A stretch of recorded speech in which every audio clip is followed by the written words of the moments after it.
비행기 결항이 내 인생을 뒤바꿔 놓았습니다. 인천에서 목격한 충격적인 진실이 40년간의 가족 비극을 해결했습니다. 유엔 통역사 캐서린의 예상치 못한 고백이 소셜미디어에서 폭발적인 반응을 불러일으켰습니다. 42세 영국인 베테랑 통역사가 인천 경유 중 마주한 한 장면이 그녀의 17년 경력 동안 쌓아온 냉철함을 순식간에 무너뜨렸다고 합니다. 전쟁에서 실종된 아버지의 흔적을 찾지 못했지만 그보다 더 큰 것을 발견했습니다. 런던 엘리트의 시선으로 바라본 한국의 놀라운 진실. 단, 이틀 만에 그녀의 인생이 뒤바뀐 이유는 무엇일까요? 도대체 그녀는 무엇을 발견한 걸까요? 그저 경유지에 불과했던 그곳에서 마주한 기적 같은 순간. 지금 시작합니다. 그 전에 잠깐. 1초 만에 누를 수 있는 좋아요 버튼을 꾹 눌러주시면 영상 제작에 아주 큰 힘이 됩니다. 그럼 바로 시작하겠습니다. 저는 캐서린 맥도웰, 영국 런던에서 온 유엔 통역사입니다. 도쿄로 가는 비행기 안에서 승무원이 건넨 말 한마디가 제 48시간을 완전히 바꿔놓을 줄은 상상도 못했습니다. 비즈니스석 승급과 인천에서의 이틀 체류. 얼떨결에 동의했지만 솔직히 달갑지 않았죠. 제 일상은 항상 계획적이고 효율적입니다. 예정에 없던 경유지에서의 시간은 그저 낭비처럼 느껴졌어요. 인천공항? 한국이요? 그냥 디지털 잘하는 나라잖아요. 이 말이 제 입에서 무심코 튀어나왔습니다. 승무원은 미소만 지을 뿐이었습니다. 호텔로 가는 셔틀버스 안에서 전자기기에 시선을 고정한 채 창밖은 거들떠보지도 않았죠. 호텔에 도착해받은 안내책자를 훑어보며 그저 쉬었다 갈 곳이라고 판단했습니다. 제 머릿속엔 이미 도쿄에서 해야 할 일들로 가득했으니까요. 방에 짐을 풀고 아버지의 사진을 잠시 바라봤습니다. 오래된 흑백 사진 속 젊은 영국 군인. 어머니는 늘 그를 용감한 사람이라 불렀죠. 창밖으로 보이는 낯선 도시를 바라보며 중얼거렸습니다. 아버지도 내가 태어나기도 전 이곳 어딘가에서 사라졌지. 가슴 한구석이 묘하게 아려왔습니다. 어머니는 아버지의 실종 소식을 들은 후 한국이란 나라에 평생 거리감을 두셨죠. 저 역시 그 감정을 물려받은 걸까요? 어쩌면 제가 한국에 대해 아는 것이라곤 첨단 기술과 지도, 위 작은 반도라는 사실뿐이었는지도 모릅니다. 베개에 머리를 기대자 피로가 밀려왔습니다. 도쿄행 비행기를 놓친 짜증은 잠시 접어두기로 했습니다. 그저 이틀만 견디면 되라고 자신을 달래며 눈을 감았죠. 그때만 해도 이 잠깐 멈춘 도시가 제 내면의 시간까지 멈추게 할 줄은 몰랐습니다. 잠들기 전 태블릿으로 도쿄 회의 자료를 다시 한번 확인했습니다. 차가운 불빛 아래 숫자와 도표들이 제 얼굴을 파랗게 물들였죠. 효율과 명확함, 제 삶의 기준이었습니다. 그간 17개국의 통역을 맡으며 어디서든 제 방식을 유지해왔어요. 이곳도 다르지 않을 거라 생각했습니다.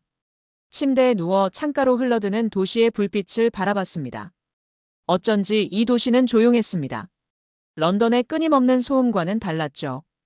그냥 지나치는 곳일 뿐이야라고 다짐하며 잠이 들었지만 꿈속에서도 아버지의 사진이 자꾸 떠올랐습니다. 낯선 땅에서 누군가를 기다리는 듯한 표정으로요. 아침이 밝았습니다. 커튼을 열자 예상외로 맑은 하늘이 눈에 들어왔어요. 단순히 디지털 잘하는 나라라고만 생각했던 이곳에서 보내야 할 48시간이 시작되었습니다. 그때는 몰랐죠. 이 경유지가 제 마음속 어딘가를 깨우게 될 거라는 사실을요. 호텔 아침 식사를 마치고 공항으로 나왔습니다. 짐을 찾아 다시 체크인하는 절차가 필요했거든요. 생각보다 번거로울 거라 짐작했는데 눈앞에 펼쳐진 광경에 잠시 멈춰 섰습니다. 무인 수화물 시스템이 놀라울 정도로 매끄럽게 운영되고 있었습니다. 화면의 지시에 따라 여권을 스캔하고 짐을 올려놓으니 몇 초 만에 처리가 완료됐죠. 영어, 중국어, 일본어는 물론 다양한 유럽 언어까지 지원되어 있었어요. 통역사인 제가 봐도 인상적인 세심함이었습니다. 이렇게 빠르다니. 무심코 내뱉은 말에 옆에 있던 직원이 미소를 지으며 다가왔습니다. 처음 방문하셨나요? 도움이 필요하시면 언제든 말씀해 주세요. 그의 영어는 완벽하진 않았지만 진심이 담긴 목소리였습니다. 런던의 히드로 공항이나 파리의 샤를드 골 공항에서도 느끼기 힘든 종류의 친절함이었죠. 수화물을 맡기고 터미널을 둘러보기로 했습니다. 여유 시간이 생겼으니까요. 에스컬레이터를 타고 내려가는데 문득 눈에 들어온 장면이 있었습니다. 젊은 남성이 바닥을 청소하는 아주머니에게 허리를 숙여 인사하고 있었어요. 고생 많으십니다. 비록 한국어였지만 그 의미를 직감적으로 알 수 있었습니다. 청소부와 승객 사이의 그 짧은 교류에서 뭔가 다른 것이 느껴졌어요. 런던에서는 상상하기 힘든 장면이었습니다. 그곳에선 청소부는 거의 투명인간처럼 존재하니까요. 잠시 벤치에 앉아 사람들의 움직임을 지켜봤습니다. 질서정연한 줄서기, 낮은 목소리로 대화하는 사람들, 어디에도 고성방가가 없었죠. 공공장소에서의 품격이 무의식적으로 지켜지고 있었습니다. 직업에 귀천이 없다. 문득 어디선가 들었던 말이 떠올랐습니다. 그 말을 실천하는 모습을 보니 묘한 감정이 일었죠. 기계와 기술이 발전한 사회에서도 사람에 대한 존중이 자연스럽게 녹아있다는 사실이 신선했습니다. 쇼핑몰 같은 공항을 둘러보다 작은 책방에 들어갔습니다. 영어 서적 코너에서 손가락을 미끄러뜨리듯 책 등을 훑어봤죠.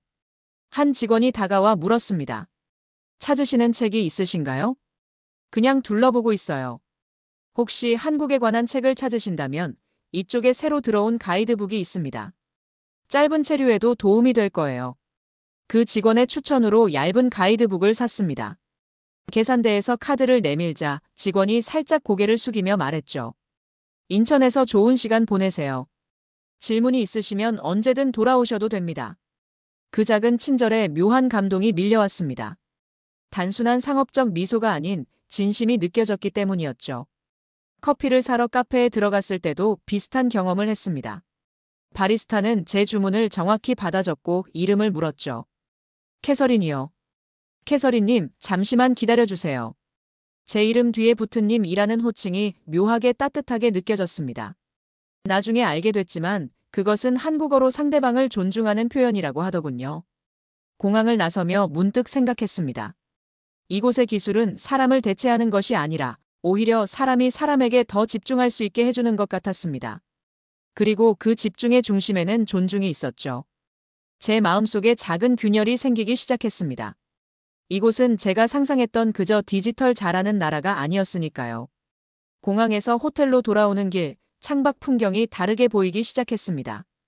아침에는 그저 스쳐 지나갔던 도시의 모습이 이제는 제 시선을 붙잡았죠. 질서정연하게 달리는 차들, 깨끗한 거리, 곳곳에 심어진 나무들. 그리고 무엇보다 사람들의 표정이 인상적이었습니다.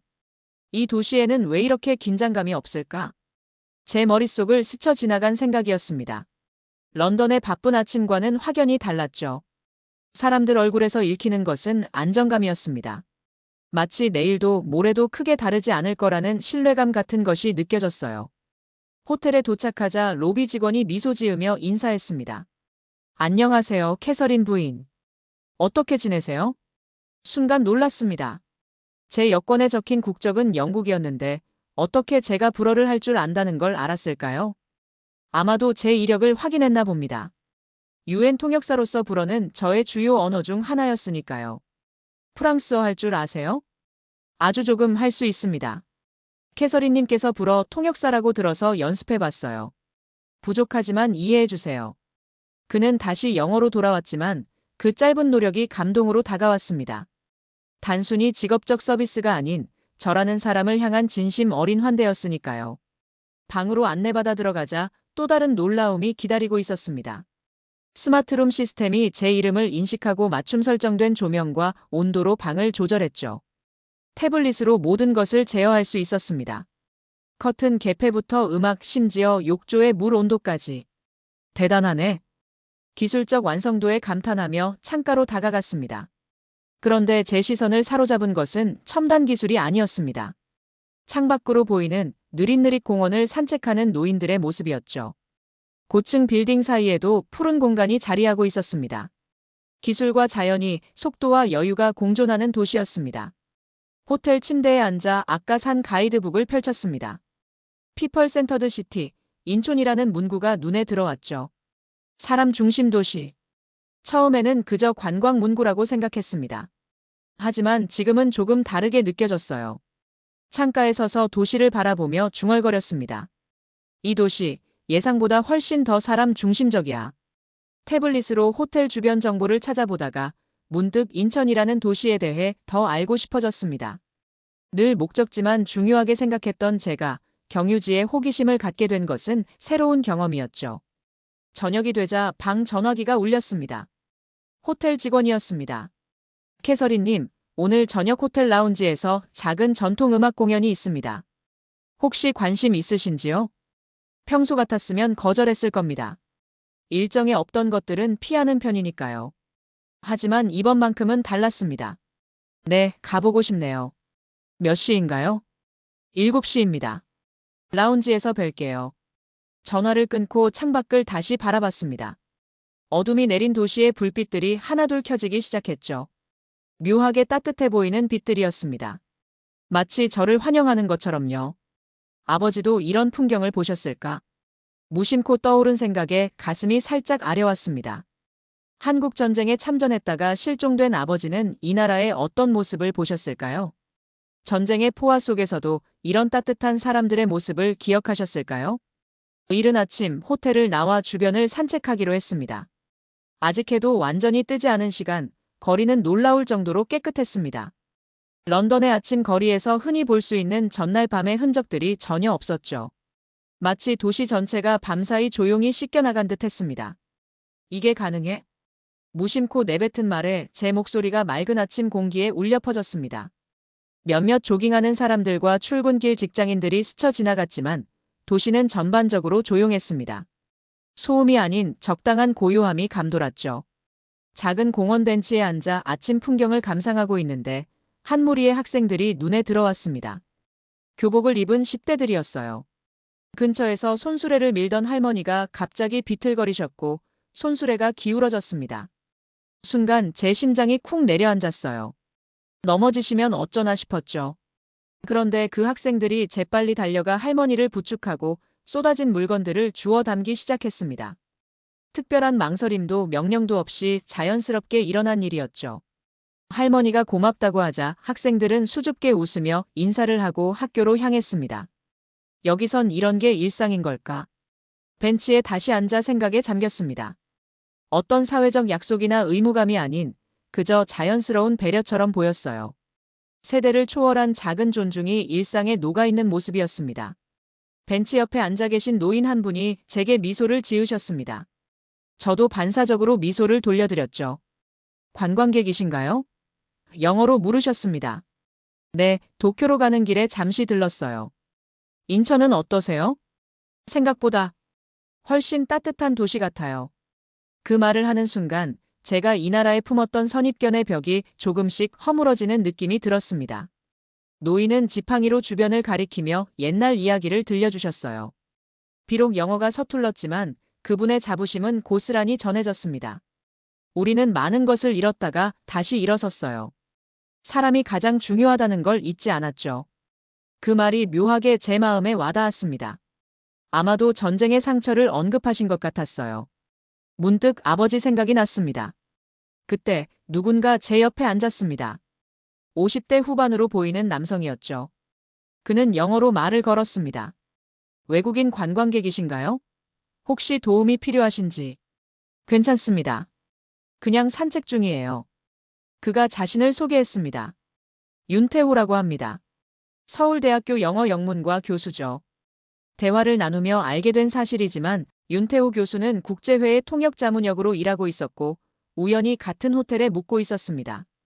제가 UN 통역사라는 것을 알자 그의 눈이 반짝였습니다. 한국어도 하시나요?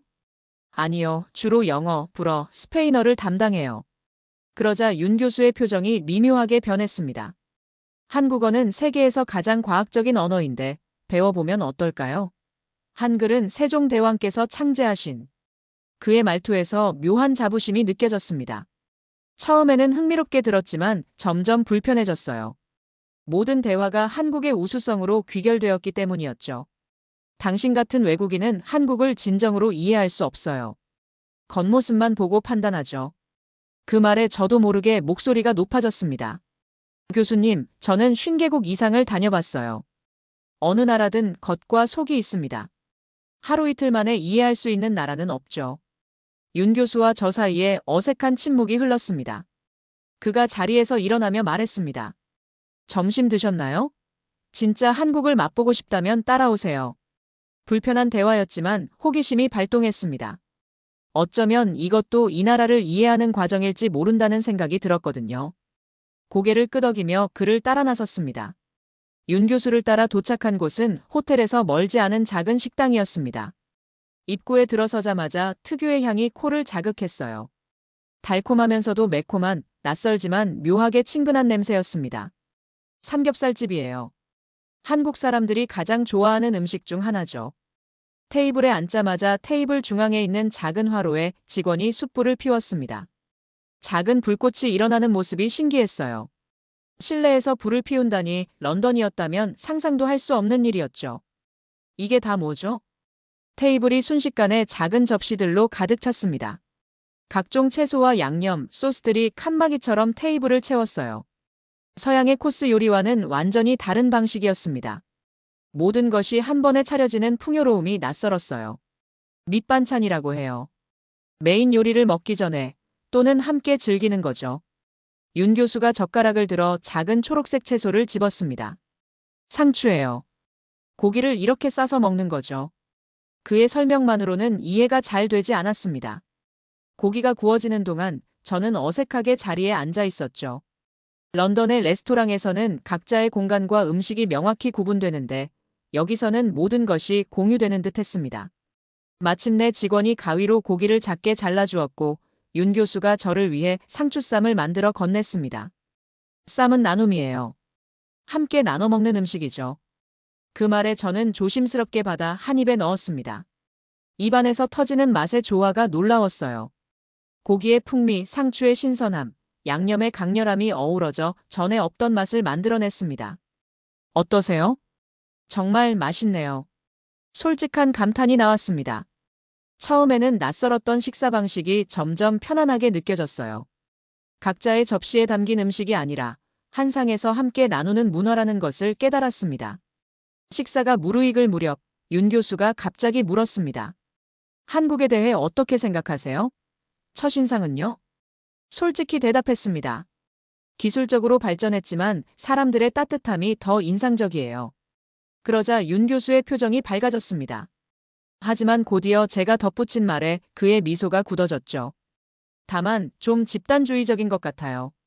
개인의 선택보다 전체의 조화를 중시하는. 윤 교수가 젓가락을 내려놓았습니다. 그의 표정이 갑자기 진지해졌어요. 우리는 함께 살아왔어요. 전쟁과 가난 속에서 서로 의지하며 여기까지 온 겁니다. 당신이 말하는 집단주의는 우리의 생존 방식이었죠. 그의 목소리에서 자부심과 약간의 상처가 동시에 느껴졌습니다. 저는 불편한 침묵을 깨기 위해 다른 화제로 넘어갔습니다. 이 고기는 정말 맛있네요. 런던에서는 이런 맛을 경험하기 어려워요. 분위기가 다시 부드러워졌습니다. 윤 교수는 더 많은 음식을 주문했고 식사는 계속되었죠. 하지만 우리 사이에는 미묘한 긴장감이 남아 있었습니다. 서로 다른 문화적 시각이 만들어낸 작은 벽 같은 것이었죠. 식사를 마치고 밖으로 나오자 윤 교수가 갑자기 물었습니다. 캐서린 씨, 실례지만 혹시 가족 중에 한국 전쟁과 관련된 분이 계신가요? 심장이 한 번 쿵 내려앉는 느낌이었습니다. 어떻게 알았을까요? 제 얼굴에 그런 흔적이 보였던 걸까요? 왜 그런 질문을 하시죠? 당신의 눈빛이요. 한국을 볼 때마다 뭔가 찾고 있는 것 같았어요. 대답하지 않았습니다. 아직은 낯선 이에게 아버지 이야기를 할 준비가 되지 않았으니까요. 윤 교수는 더 이상 묻지 않았습니다. 대신 가볍게 말했죠. 내일 또 만나요. 좀 더 진짜 한국을 보여드릴게요. 헤어지면서도 윤 교수의 질문이 머릿속에 맴돌았습니다. 한국을 바라보는 제 시선이 그렇게 읽히는 걸까요? 호텔로 돌아가는 길, 창밖 풍경이 조금 더 선명하게 보이는 듯 했습니다.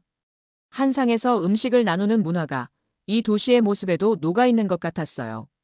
함께하되 서로의 공간을 존중하는 낯설지만 묘하게 끌리는 방식이었습니다. 다음 날 아침 호텔 밖으로 나와 거리를 걷기 시작했습니다. 가이드북에서 본 전통시장을 찾아가는 길이었죠. 사람들의 일상이 가장 생생하게 살아 숨쉬는 곳이라고 했으니까요.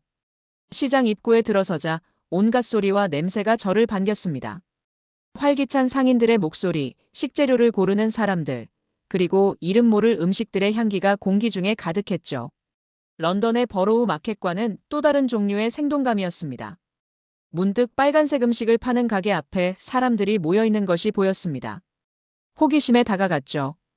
이게 뭐죠? 영어로 물었습니다. 떡볶이예요.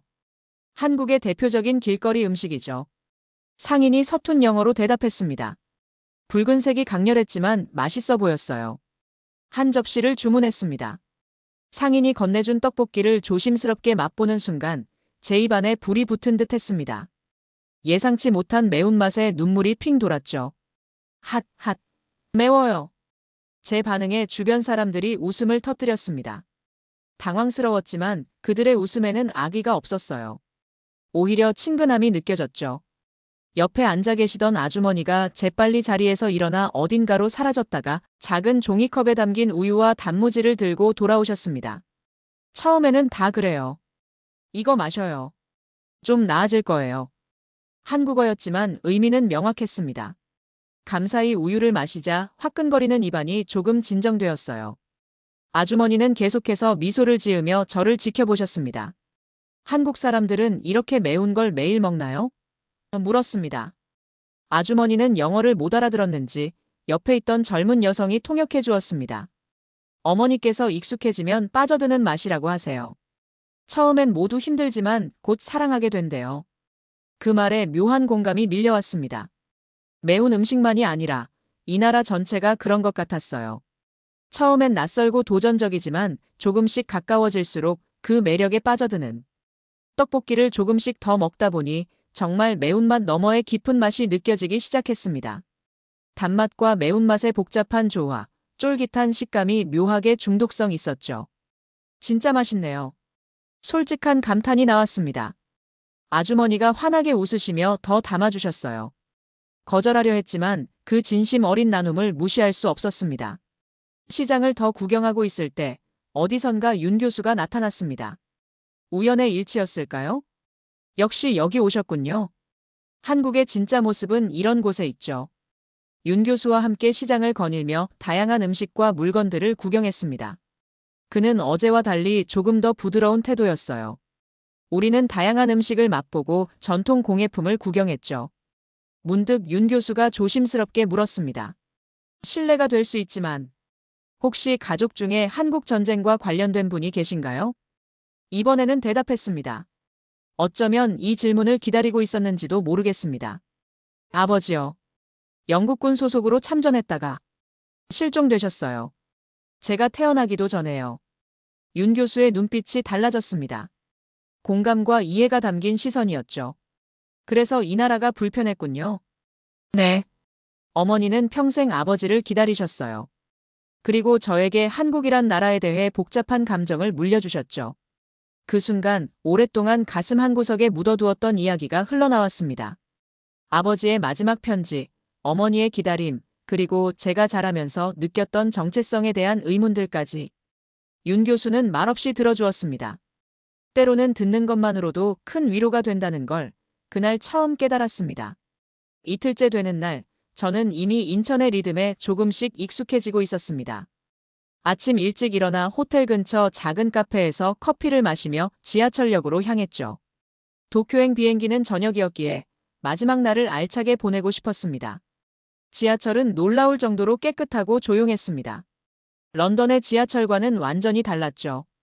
사람들은 큰 소리로 통화하지 않았고 노약자석은 철저히 지켜졌습니다. 작은 질서가 모여 만들어내는 조화로움이 인상적이었어요. 중앙역에서 내려 거리를 걷는데 문득 익숙한 얼굴이 보였습니다. 공항에서 처음 만났던 청소 아주머니였어요. 그날 젊은이가 인사했던 그분이었죠. 반가움에 저도 모르게 다가갔습니다. 안녕하세요. 저 기억하시나요? 공항에서 봤었는데. 아주머니는 잠시 놀란 표정을 지으시다가 환하게 웃으셨습니다. 아, 네. 외국인 손님. 기억해요. 서툰 영어였지만 따뜻함이 느껴졌습니다. 우연히 그분도 퇴근길이셨고 함께 걷게 되었어요. 대화는 단순했지만 그 안에 담긴 진심이 느껴졌습니다. 한국 좋아요? 네, 생각보다 훨씬 좋아요. 처음에는 그냥 경유지라고만 생각했는데. 말을 이어가다 문득 용기를 내어 말했습니다. 사실 제 아버지도 이곳에서 사라졌어요. 한국 전쟁 때요. 아주머니의 표정이 순간 굳어졌습니다. 그리고 깊은 공감이 담긴 눈빛으로 제 손을 잡으셨어요. 감사해요. 그분들도 우리가 지켜야 할 사람들이었죠. 그 짧은 말에 제 눈에 눈물이 고였습니다. 아주머니는 가방에서 무언가를 꺼내셨어요. 작은 국화 모양의 배지였습니다. 이건 당신 아버지처럼 우리를 위해 싸운 분들을 기억하는 거예요. 받아주세요. 말은 통하지 않아도 마음은 통했습니다. 국화 배지를 받아들며 가슴 한편이 따뜻해지는 느낌이었어요. 아주머니와 헤어진 후 작은 기념품 가게에 들렀습니다. 한국의 전통 문양이 새겨진 열쇠고리가 눈에 들어왔어요. 이 문양은 무슨 의미인가요? 행운과 보호의 상징이에요. 여행자들에게 인기가 많죠. 점원의 설명에 열쇠고리를 구입했습니다. 그리고 조금 더 비용을 내고 그 위에 특별한 글자를 새겨 넣었죠. 기억. 한국어로 새겨진 이 단어는 아버지와 이 나라에 대한 제 마음의 변화를 담고 있었습니다. 더 이상 상처와 거리감이 아닌 기억하고 이해하고자 하는 마음으로요. 오후에는 윤 교수와 약속이 있었습니다. 그는 저를 작은 전쟁기념관으로 데려갔어요. 영국군 참전 부대에 대한 전시가 있는 곳이었습니다. 아버지의 부대 사진도 있었죠. 묘한 감정이 밀려왔습니다. 그들은 잊혀지지 않았어요. 우리는 기억합니다. 윤 교수의 말에 고개를 끄덕였습니다. 그동안 한국이란 나라를 오해하고 있었다는 생각이 들었어요. 이곳은 단순히 디지털 잘하는 나라가 아니었습니다. 깊은 역사와 아픔, 그리고 그것을 이겨낸 사람들의 이야기가 있는 곳이었죠. 나는 이 나라를 오해하고 있었구나. 윤 교수는 미소 지었습니다. 모든 이해는 작은 오해로부터 시작됩니다. 중요한 건 마음을 여는 거죠. 그날 밤 호텔 방에서 창밖을 바라보며 국화 배지를 손에 쥐었습니다. 아버지도 이런 풍경을 보셨을까요? 그분도 이 도시의 따뜻함을 느끼셨을까요? 출국 시간이 다가왔습니다. 호텔 체크아웃을 마치고 공항으로 향하는 차 안에서 창밖의 인천을 오래도록 바라봤습니다. 이틀 전만 해도 그저 스쳐 지나가는 풍경이었는데 이제는 하나하나가 의미로 가득한 모습들이었죠. 공항에 도착해 수속을 마치고 출국장으로 향하는 길 윤 교수가 기다리고 있었습니다. 어제 전쟁기념관 방문 이후 우리는 더 깊은 대화를 나눴고 그는 제가 떠나기 전 인사하러 왔다고 했습니다. 캐서린 씨, 이틀 동안 어땠나요? 인천은 한국은? 솔직하게 대답했습니다. 처음에는 그저 지나치는 곳이라고 생각했어요. 하지만 이제는 제 여정의 중요한 부분이 되었네요. 윤 교수의 눈에 깊은 이해가 담겨 있었습니다. 당신 아버지도 당신도 한국의 일부입니다. 우리는 서로 연결되어 있으니까요. 그 말에 가슴이 따뜻해졌습니다. 윤 교수는 작은 책을 건네주었어요. 한국어와 영어로 된 시집이었습니다. 언젠가 다시 오실 때 한국어로 이 시를 읽을 수 있길 바랍니다. 감사의 마음을 담아 책을 받았습니다. 처음에는 불편했던 그와의 만남이 이제는 소중한 인연으로 느껴졌습니다. 또 올게요. 이번에는 경유지가 아닌 목적지로요. 탑승 게이트 앞에서 마지막 인사를 나누고 비행기에 올랐습니다. 창가 자리에 앉아 활주로를 바라보며 가방에서 아버지의 사진을 꺼냈어요. 그리고 그 옆에 아주머니가 주신 국화 배지를 나란히 놓았습니다. 아버지, 당신이 마지막으로 본 이 나라를 저도 봤어요. 상상했던 것보다 훨씬 따뜻한 곳이었죠. 비행기가 이륙하며 창밖으로 인천의 풍경이 작아져 갔습니다. 하지만 제 마음속에서는 오히려 더 선명해지는 느낌이었어요. 잠시 눈을 감고 지난 48시간을 떠올렸습니다.